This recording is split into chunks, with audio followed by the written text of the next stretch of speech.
तो अबे दुबे यहीं से शुरू करते हैं। आज संजय राउत जो राहुल गांधी के साथ आए, आपके कैंप में आए, ये क्या आपके लिए एक बड़ी उपलब्धि है क्या अबे दुबे? क्योंकि बहुत सारी पार्टियां बच रही थी आपकी यात्रा में आने से।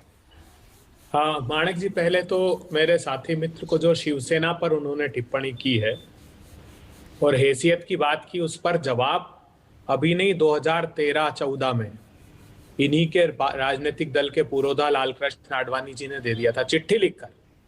उन्होंने कहा था ये बीजेपी वो बीजेपी बची नहीं है जो नानाजी देशमुख और अटल बिहारी वाजपेयी जी की है। ये अपने निजी हित साधने के लिए कुछ लोग आ गए हैं। तो भारतीय जनता पार्टी का अस्तित्व खत्म हो गया है, तो दो धन्ना सेठों की पार्टी बंद कर रहे गई है। आप क्या शिवसेना पर आरोप में? और आप देखिए बात कौन कर रहे हैं? बात वो नड्डा जी कर रहे हैं जो खुद अपना प्रांत नहीं बचा पाए राष्ट्रीय अध्यक्ष, और को कितनी सीटों की चिंता कर रहे हैं? 160 सीटों की।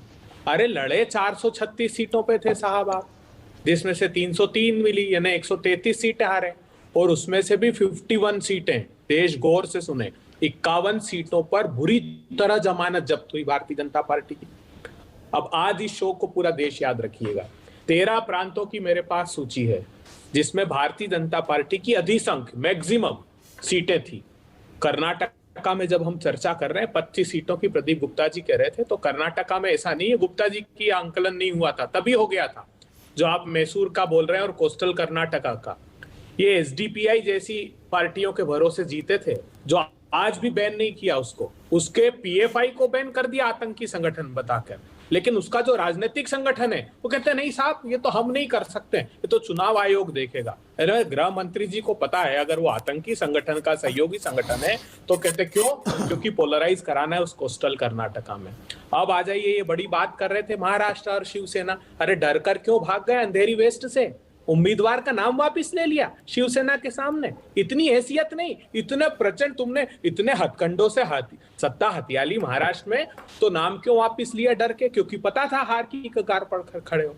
राजस्थान और छत्तीसगढ़ में 26,000 21,000 वोटों से हारे हो। तो ये जो 247 सीट से 13 स्टेट्स की, हरियाणा का क्या हाल है? वो सारे पहलवान वहां जंतर मंतर पर बैठे हैं। पूरे हरियाणा की यही स्थिति है, रिवोल्ट होने वाला है भाजपा के खिलाफ। मैंने बता दिया छत्तीसगढ़ और राजस्थान में, जहां पर ये मैक्सिमम 25 सीटें, राजस्थान में 24 सीटें जीते थे, मध्य प्रदेश में 28 जीते, कर्नाटका में 25 जीते, उत्तर प्रदेश में 62 जीते, वेस्ट बंगाल में 18 जीते, छत्तीसगढ़ में 9 जीते, झारखंड में 11 जीते। इस 247 में से 123 सीटें भारतीय जनता पार्टी हार रही। तो पहले तो चिंता उस बात की करो कि जो 303 में से 123 सीटें आप हार रहे हो, मतलब बहुमत से कोसों दूर रहने वाले हो। और जैसे ही बहुमत से आप कोसों दूर रहोगे तो ये आभास आपको हो जाएगा कि जो तथाकथित छोटे मोटे दल आपके साथ हैं वो सब उस जहाज में से कूद कर भागेंगे। ध्यान रखिएगा, जहां तक राष्ट्रीय राजनीतिक दल की बात है माणक जी, तो 18 प्रांतों में कांग्रेस पार्टी के लोकसभा सांसद जीत कर आए हैं।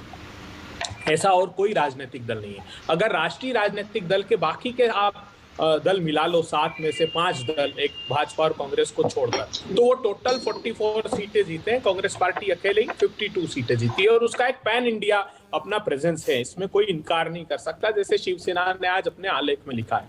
हाँ, ये हो सकता है कि समाजवादी पार्टी अपने उत्तर प्रदेश का उनका एग्जिस्टेंस है, टीआरएस जो चुनाव अभी है तेलंगाना में, तो स्वाभाविक रूप से जहां राजनीतिक दल, प्रतिपक्षी राजनीतिक दल का एक दूसरे के साथ लड़ाई है, भारतीय जनता पार्टी तो तेलंगाना में 1 सीट जीती थी, सिर्फ 1, तो वहां लड़ाई टीआरएस और कांग्रेस की, तो कैसे उम्मीद कर सकते हो चुनाव के पहले? अच्छा अबे दुबे, देखिए अभी मैं देख रहा था वही ना, देखिए सामना में लिखने के बाद अभी आनंद दुबे ने देखिए कैसे आपका बचाव किया कांग्रेस पार्टी का, और उसी तरह से आपने के शर्मा को शिवसेना की आलोचना करने के लिए जवाब दिया।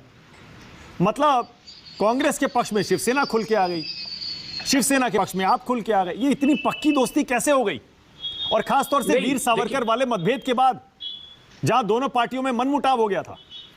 नहीं, वो ना मतभेद था ना मनभेद था। मैंने तो आपके शो में कहा था सावरकर जी के संदर्भ में कि एक सावरकर जी में 2 सावरकर जी वास करते थे। एक उनका राष्ट्रवादी चरित्र था, जब उन्होंने पुस्तक लिखी 1857 की क्रांति पर कि कैसे हिंदू मुस्लिम सब एक साथ मिलकर बरतानिया की हुकूमत के खिलाफ लड़े। ये बात तो हमने कही, और हमने ये भी कहा था मुखरता से आपके शो में कि हमारी भाभी लाखों वोटों से जीतकर उत्तर प्रदेश में चुनाव जीत कर आई डिम्पल भाभी, और भारतीय जनता पार्टी को घुटने टेकने पड़े उत्तर प्रदेश में।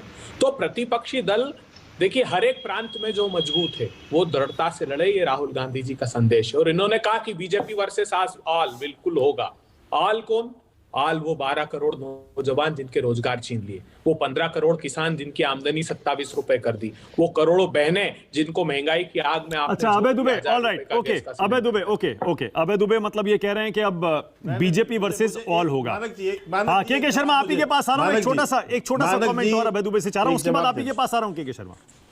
अभय दुबे, मतलब आप इसे एक उपलब्धि मानते हैं ना कि अब धीरे धीरे खुलकर क्षेत्रीय दल आपके समर्थन में आ रहे हैं? जैसे अभी नीतीश कुमार का मैंने बताया, कुछ दिन बोल रहे थे पहले वो कि राहुल गांधी के नाम पर हमें कोई आपत्ति नहीं है, तेजस्वी यादव पहले से साथ में है। उसी तरह अब शिवसेना भी खुल के साथ में आ गई, शरद पवार भी खुल के साथ में है। धीरे धीरे करके जो राहुल के पक्ष में नेता उतर रहे हैं, आपने तो बड़ी राहत की सांस ली होगी आज। नहीं देखिए, जो शिवसेना का स्टैंड है वो बहुत पहले शरद पवार साहब ले चुके थे। उन्होंने कहा था कि कांग्रेस, जब ममता बनर्जी के रुख के संदर्भ में उन्होंने कहा था कि कांग्रेस पार्टी एक राष्ट्रीय राजनीतिक दल है। और एक बात और बता दो, बिहार से उत्कृष्ट उदाहरण विपक्षी दलों की एकता का कोई नहीं हो सकता। प्रचंड बहुमत से 14 में प्रधानमंत्री जी जीत कर आए थे, लेकिन बिहार में तीनों दल साथ आए तो भारतीय जनता पार्टी को नेस्तनाबूद कर दिया, 46 सीटों पर सिमट गई थी वो।